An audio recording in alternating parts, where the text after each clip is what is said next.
ఈ బెల్ట్ అది ఆల్రెడీ మాకు బస్ ఉండే సార్ మన దగ్గర రైల్వే స్టేషన్ కలుపుకుంటే ఒడ్డరికాలని మాయ పెట్టచ్చు.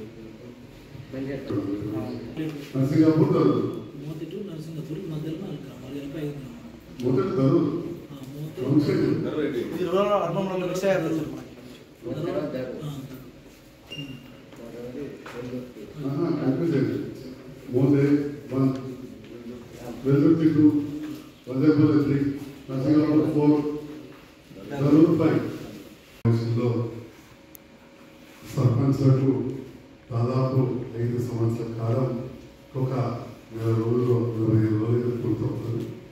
పదవి కాలానికి 13 సంవత్సరాలు సర్పంచులు చేసిన రోజులు కూడా ఉన్నాయి. సో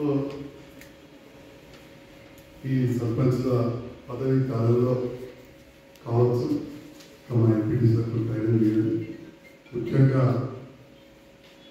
ప్రతి ప్రజాప్రతినిధి కూడా ఈ 5 సంవత్సరాలు అనేది చాలా కఠోరమైన టైం. దగ్గర ఉంది వందలపల్లి, గోలపల్లి, ఇవి కాళ్ళపల్లి, తిమ్మాపూర్, ఇవి కొన్ని కలుపుకుంటే చుట్టుపక్కల 7-8 గ్రామాలు కలుపుకుంటే ఇంకో 3 ఎంపీటీసీలు కూడా పెరుగుతారు. దానివల్ల మనకు బాగుంటుంది. 7-8 మంది ఎంపీటీసీలు, 15 మంది సర్పంచ్లు ఇక్కడ బాగుంటుంది. కాబట్టి ఈ దగ్గర 5 కిలోమీటర్ల లోపల ఉన్న చెల్లపల్లి, కళ్ళపల్లి ఇవన్నీ మనం కలుపుకుంటే హనుమాన్పేట వరకు మళ్ళీ ఎక్కువగా వెళ్తున్నా కానీ వెలుగుకి వెళ్తాం కానీ జాతర పడిపోతే మళ్ళీ ఆమె స్నేహితులు కూడా. సో అర్బన్ మండలాన్ని కొంత పునర్విభజన చేసుకోవాలి మనం, రూరల్ మండలం నుంచి తీసుకోవాలని చెప్పి ఈ సందర్భంలో మీరందరూ కూడా ఆమోదిస్తారని చెప్పి నేను భావిస్తూ ఒక సూచన మీకు చేయడం జరుగుతుంది. ఇది మీరు మళ్ళీ కూర్చొని నిర్ణయం చేసే పర్వాలేదు, లేదా కొన్ని గ్రామాలను కలపడానికి అభ్యంతరం లేదని చెప్పి ఇన్ జనరల్ ప్రధాన గ్రామం కాబట్టి ఎందుకంటే వాళ్ళు కూడా గ్రామంలో గ్రామసభ పెట్టి తీర్మానం తీసుకోవాలి. ఇంతకుముందు కూడా మాస్టర్ ప్లాన్ అట్లనే కొంత చిత్సాలతో ఏదో జరిగింది. కానీ నేను మేరనే రద్దు చేయించడం జరిగింది. అయినా కానీ రాజకీయాలకు వాడుతున్నారు కానీ ప్రజలు నమ్మలేదు. వాస్తవానికి మాస్టర్ ప్లాన్లో పునఃసమీక్షించే దాంట్లో పాత్రికేయ మిత్రులు కూడా అర్థం కావాలి. దయచేసి జగిత్యాల మున్సిపల్ పరిధి వరకే ఉంది తప్ప జగిత్యాల రెవెన్యూ పరిధి కూడా లేదు, పోతే రెవెన్యూ పరిధి కూడా లేదు. సో జగిత్యాల రెవెన్యూ పరిధి అనేది లేనప్పుడు ఆశీర్వాదకు అబార్పేటకు ఏ రకంగా వర్తిస్తుంది. జగిత్యాల మున్సిపల్ పరిధి వరకే అందులో కూడా రైతుల ప్రతిష్టగా కూడా చేసే పునర్విభజన భారతదేశం ఇక ప్రభుత్వం మారింది కాబట్టి కొంత మళ్ళీ ప్రయారిటీస్ మారితే ఎలా ఉంటుంది కొత్త ప్రభుత్వ ఆలోచన అనేది చూడాల్సి ఉంది. ఏదైనా కానీ మా సభ్యులకు తెలియడానికి ఒక్కసారి చెప్తున్నాం. మాస్టర్ ప్లాన్ అనేది తెలంగాణ రాష్ట్ర ప్రభుత్వం పెట్టుకుంది కాదు. స్వతంత్రం రాకముందరికి వెళ్ళి వచ్చిన తర్వాత భారతదేశం అంతా కూడా ఇది ఉండాలని చెప్పి చాలా గొప్పగా ఆలోచించారు. నాకు ఆలోచనలో భాగంగా URDPSI గైడ్లైన్స్ ఉంటాయి. మీరు గూగుల్లో చూస్తే తెలుస్తుంది.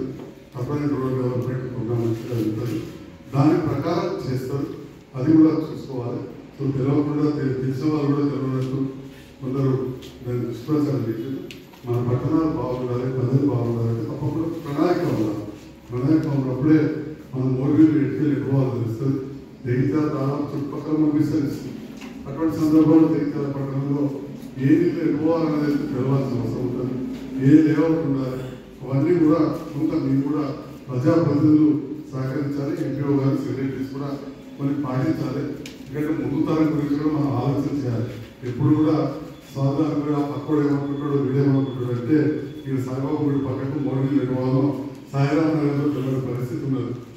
రేపు నిధులు మంజూరు చేస్తే మోడీ పరిస్థితి అలాంటివి రాకుండా చూసుకోవాల్సిన బాధ్యత తప్పకుండా ప్రజాప్రతినిధుల మీద అదేవిధంగా అధికారుల మీద ఉండాలని తెలియజేస్తూ మరొకసారి అందరికీ హృదయపూర్వక ధన్యవాదాలు.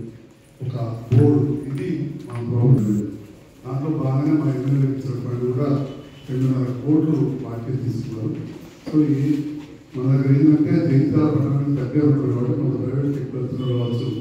దాని వలన విద్యార్థుల సంఖ్య తక్కువ ఉండడం వల్ల మనకు ఈ ఎట్లయితే మనకి ఇప్పుడు old age school, girls school, bus stand దగ్గర విద్యార్థుల సంఖ్య చాలా ఎక్కువ కదా. ఓల్డ్ ఏజ్ స్కూల్ ఇవన్నీ కూడా నిధులు వచ్చాయి. ఆర్థికంగా ఆర్థిక మీకు తెలవాలని చెప్తున్నాను. ఆర్థికంగా కొంచెం మంచిగా ఉంది కాబట్టి ప్రైవేట్ వాళ్ళకి అడగడం మీడియం కానీ టిఫిన్ కానీ లంచ్ కానీ మనం 133 అంతర్గతంగా నేను చెప్పాను కదా, పురంలో పెట్టి చెప్తే ఆ పేరు సర్పంచ్ సంఖ్యాపరంగా తీసుకోవడం జరిగింది. న్యూ రైస్ ఏర్పడదంటే ఈ 5 సంవత్సరాలు కరోనా అనే ఒక మహమ్మారి వచ్చి ప్రపంచవ్యాప్తంగా మొత్తం కూడా అతలాకుతలం చేయబడ్డది. మరి జైత్యాల ప్రాంతంలో కూడా కరోనా చాలా తీవ్రతరంగా ఉండడంతో అర్బన్ ఎంపీపీ గారు సోదరి కూడా కరోనా వల్ల మృత్యువాత పడడం, అదేవిధంగా రూరల్ మండలాధ్యక్షుడు రంగరాజు గౌరవ గారు కూడా మృత్యువాత పడడం అనేది నిజంగా కూడా చాలా బాధాకరం. అలాంటి సందర్భంలో ఈ 5 సంవత్సరాలు స్థానిక సంస్థలు కావచ్చు, ఈ ప్రభుత్వం ప్రజలను కంటికి రెప్పలా కాపాడుకునే అన్ని ప్రయత్నాలు చేస్తూ అభివృద్ధి సంక్షేమం అనే రెండు కలుగా తీసుకొని ఒకవైపు సంక్షేమం ఆగకుండా ఈనాడు కూడా ఇంత కరోనా వచ్చిన ఒక పెన్షన్ ఆపలేదు, కళ్యాణ లక్ష్మి ఆపలేదు, రైతు బంధు ఆపలేదు, రైతు బీమా ఆపలేదు, ఉచిత కరెంట్ ఆపలేదు, అదేవిధంగా ఉద్యోగస్తులకు కావచ్చు వాళ్ళందరూ కూడా జీతాలు ఆపలేదు. ఇవన్నీ పోగా కూడా బీద పడుగు బలహీన వర్గాలైన పిల్లకాడున్న ప్రతి వాళ్ళకు కూడా 15,000 రూపాయలు వాళ్ళ అకౌంట్లో వేసిన ప్రభుత్వం మన తెలంగాణ రాష్ట్రంలో. అంతేకాకుండా ఎంతోమంది వలస కార్మికులు మన ప్రాంతానికి వస్తే సోదరుడు రాజశేఖర రెడ్డి గారు ఇక్కడ డిప్యూటీ గారు ఆ పక్కనే క్వారీలో పనిచేయడానికి వేరే రాష్ట్రాల నుంచి వచ్చిన వారికి కూడా మనం బియ్యం అన్ని రకాలుగా ఇచ్చి వాళ్ళని ఆదుకున్న ప్రభుత్వం. ఈ రకంగా తెలంగాణ రాష్ట్ర ప్రభుత్వం గత 5 సంవత్సరాలు తెలంగాణ రాష్ట్ర తొలి ముఖ్యమంత్రి కేసీఆర్ గారి నేతృత్వంలో ఇటువంటి కష్ట సమయంలో కూడా ఎన్నో అభివృద్ధి కార్యక్రమాలు కూడా చేస్తాం. మనం చూస్తూ ఉంటే గ్రామాలు కూడా ఎక్కడ కూడా నిరంతరంగా పనులు జరగాలి. గోపాలపేటలో మనవులు మనబడే కార్యక్రమం జరుగుతూ ఉంది. దాంతో పాటుగా గ్రామ పంచాయతీ బిల్డింగ్ అంటే కేంద్ర రాష్ట్ర ప్రభుత్వాల నిధులను అనుసంధానం చేసుకుని చేసాం. ఇంతకుముందు రాజశేఖర రెడ్డి గారు చెప్పినట్టు రోడ్లు భవనాల శాఖ ద్వారా మంచి రోడ్లు కూడా కృష్ణాబాద్ రోడ్ కావచ్చు, దాంతో పాటుగా పెరగపల్లి రోడ్ కావచ్చు, బాలపల్లి పెరగపల్లి రోడ్ కావచ్చు. ఈ రకంగా మన ప్రాంతంలో రోడ్లు కూడా వేసుకోవడం జరిగింది. ఇంకా కొద్దిగా మోతలు కొంత అయింది, ఇంకా కొంత ఉన్నది, అది కూడా తప్పకుండా చేసుకున్నాం. బైపాస్ రోడ్ కూడా 2 పెట్టి జరిగింది. అంటే ఈ రకంగా అభివృద్ధి కూడా ఆరాటం చేయడం జరిగింది. దాంతో పాటుగా మిషన్ భగీరథ కంటిన్యూస్గా ఉంటుంది. దాంట్లో భాగంగా కూడా నీళ్ళ ట్యాంకులు కట్టుకున్నాం, మొదలు అదేవిధంగా రైతు వేదికలు నిర్మించుకున్నాం. ఈ రకంగా ఎక్కడికక్కడ మనం కొంత అభివృద్ధి సంక్షేమం అని 2 జోడెద్దులాగా తీసుకోవడం జరిగింది. మన అర్బన్ మండలం చాలా చిన్న మండలం, అప్పుడు పునర్విభజన చేస్తున్న సందర్భంలో దాని కారణాలు ఇప్పుడు మనం మాట్లాడుతూ చాలా చిన్నగా అయిపోయింది. మరి ఈ సందర్భంలో బిల్డింగ్ కూడా కట్టుకున్నాం. అప్పుడున్న వర్షాన్ని సంవత్సరం చాలా ఎక్కువ వాస్తవం. ఎందుకంటే మనం మాట్లాడతారు అక్కడ చెరువు కొద్దిగా తగ్గింది, రోజుల వారికి మాట్లాడతారు. ఇంతవరకు గత 50 సంవత్సరాల చరిత్రలో ఇంత వర్షాలు ఒక తక్కువ స్పెల్ అంటే 15 రోజులలో అన్ని వర్షాలు ఎప్పుడు కూడా అవ్వలేదు. దానికి కూడా రకరకాల కారణాలు ఇవ్వాలి. వేడిగడ్డలు ఇబ్బంది రావడం అంటే భూకందరి విధంగా కొన్ని పరిణామాలు జరిగినాయి. అట్లనే మండలాల నుంచి కూడా కూడే పరిస్థితి ఉన్నదంటే కొత్త దాంట్లో ప్రారంభోత్సవం కాకముందే పుటావుటిగా వీళ్ళని మానవచ్చు మా ఎంపీ గారు చెప్పారు. పర్వాలేదు, అట్లాంటి చిన్న వాటికి మంతాలకు పోయేది లేదు. ఎందుకంటే ₹1 కోటి పైన పెడితే అయ్యేది కాబట్టి ప్రారంభోత్సవం చేసుకోవాలనే ఆలోచన ప్రజాప్రతినిధులకు ఉంటుంది.